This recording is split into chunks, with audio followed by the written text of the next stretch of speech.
नमस्ते दोस्तों, हमारे YouTube चैनल पर आपका स्वागत है। सस्ते चावल, महंगी दाल। छोटा सा गांव नयनपुर अपनी सादगी, मेहनत और भाईचारे के लिए जाना जाता था।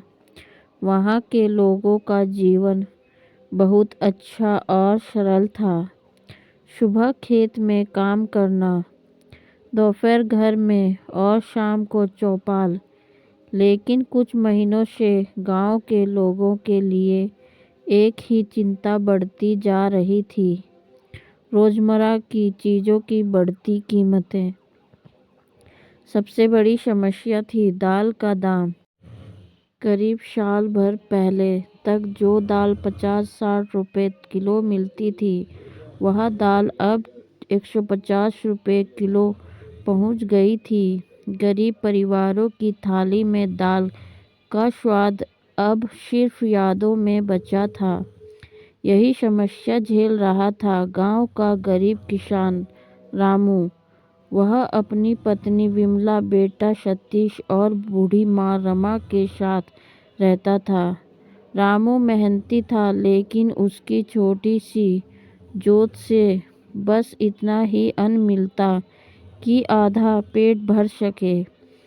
चावल गांव में बहुत उगते थे, इसीलिए चावल सस्ते थे, बस 30 रुपए किलो मिल जाते थे। लेकिन दाल के दाम सुनकर रामू और विमला की आंखों में आंसू आ जाते थे। एक शाम घर में खाना बन रहा था। विमला ने चावल तो पका लिए पर दाल नहीं बनाई। सतीश बोला, अम्मा दाल भी होगी। विमला ने दुखी होकर कहा, बेटा इस महीने दाल नहीं ले पाए, बहुत महंगी है। सतीश चुप हो गया, पर उसकी आंखों में दाल की तलब साफ दिखती थी। रामू ने यह देखा और मन ही मन दुखी हो गया। क्या इतने से भी हम अपने बच्चों को ठीक से खिला नहीं सकते? वह सोच में डूब गया। अगले दिन वह बाजार गया।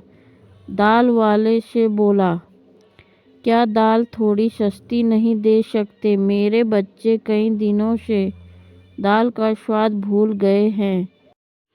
दुकानदार हंसा, भैया मुझे भी महंगी खरीदनी पड़ती है। बारिश कम हुई, फसल खराब हो गई, दाम तो बढ़ेंगे ही। रामू खाली हाथ घर लौटा। दिन बीतते गए, लेकिन दाल उसकी थाली से गायब रही। गांव की बूढ़ी अम्मा का उपाय। एक दिन रामू की बूढ़ी माँ रमा बोली, बेटा क्यों ना हम अपनी दाल खुद उगा लें।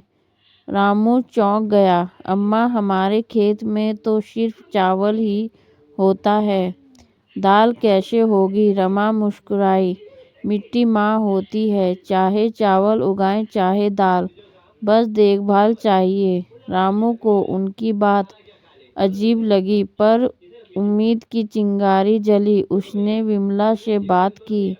विमला बोली, हम कोशिश क्यों ना करें, अपने बच्चों के लिए है। रामू ने तय कर लिया, वे अपने खेत के एक हिस्से में दाल उगाएंगे। शुरुआत मुश्किल थी, उनके पास बीज खरीदने के पैसे भी नहीं थे। रामू ने पड़ोसी से कुछ दाल के बीज उधार लिए। पड़ोसी बोले, भाई दाल उगाना आसान नहीं, बहुत देखभाल और मेहनत लगती है। रामू ने दृढ़ता से कहा, मेहनत तो हम हर दिन करते हैं, बस इस बार उम्मीद भी करेंगे। रामू ने खेत के छोटे हिस्से को साफ किया, मिट्टी पलटी, खाद डाला और दाल के बीज बो दिए। वह हर सुबह और शाम अपने छोटे से दाल के खेत को देखने जाता और पौधों से बातें करता। मेरे बच्चों की थाली में जगह बनाकर ही रहना। पौधे धीरे धीरे उगने लगे, लेकिन मौसम बार बार बदल रहा था।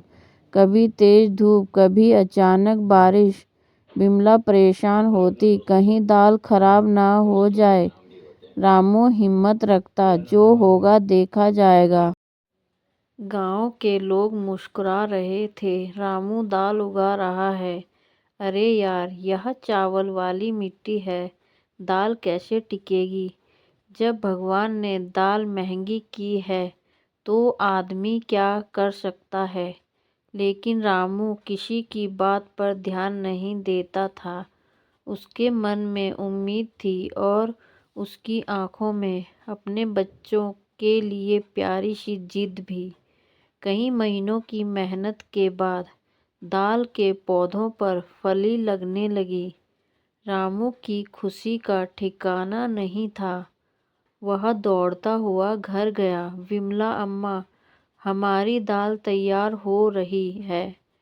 घर खुशी से गूंज उठा। जब फसल काटने का समय आया तो गांव वाले भी देखने आए। सबके चेहरे पर आश्चर्य था। अरे वाह, इतनी अच्छी फसल, हमने तो सोचा था कुछ नहीं होगा। रामू ने लगभग 5 बोरे दाल उगाई थी। इतनी दाल तो उसने जिंदगी में एक साथ कभी नहीं देखी थी। उस दिन रामू की थाली में पहली बार महीनों बाद दाल बनी।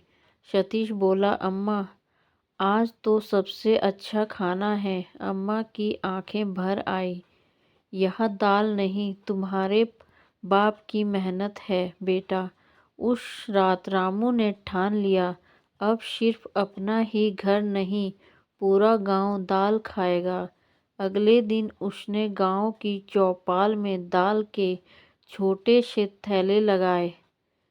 चावल गांव में सस्ते थे पर दाल लोग महंगी खरीदते थे। रामू ने तय किया वह दाल सिर्फ 80 रुपये किलो में बेचेगा। लोग हैरान थे। रामू, तुम घाटा कर लोगे। रामू बोला, मैंने ये दाल अपने बच्चों की भूख मिटाने के लिए उगाई थी। अब अगर किसी और का बच्चा दाल खा ले तो इसमें बड़ा लाभ क्या।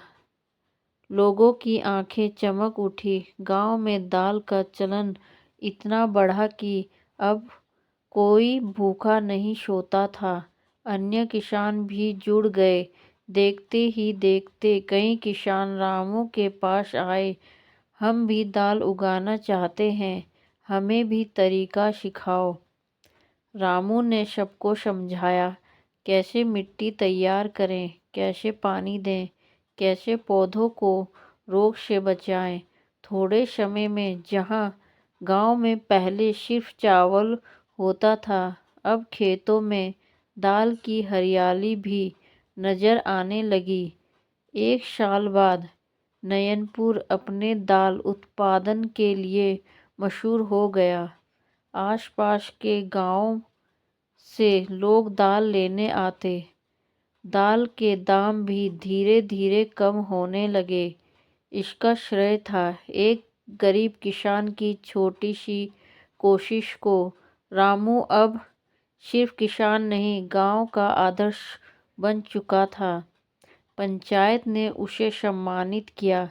जब दाल महंगी थी तब तुमने उम्मीद बोई। आज नयनपुर दाल खाता है तो तुम्हारी वजह से। रमा गर्व से बोली, मेरे रामू ने साबित कर दिया कि बदलता वक्त नहीं, बदलती सोच है जो इंसान को आगे ले जाती है। सस्ते चावल और महंगी दाल ने रामू को तो मुश्किल में डाला, लेकिन उसी मुश्किल से उसने एक नया रास्ता बनाया। मेहनत, विश्वास और जिद का रास्ता।